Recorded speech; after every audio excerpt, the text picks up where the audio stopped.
என் பெற்றோர் என்னோடு வராவிட்டாலும், என் பிள்ளைகள், என் மனைவி, மக்கள் யார் என்னோடு வராவிட்டாலும், என் உற்ற நண்பன் என்னோடு வராவிட்டாலும் சரி, அல்லாஹ் ரசூல் காட்டிய பாதை இதுதான் என்றால், இதில் நான் தனித்து பயணிக்க வேண்டும் என்றால் பிரச்சனை இல்லை.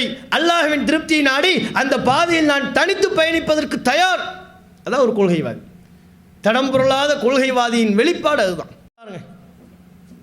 இது நம்ம இடத்துல வேணும்.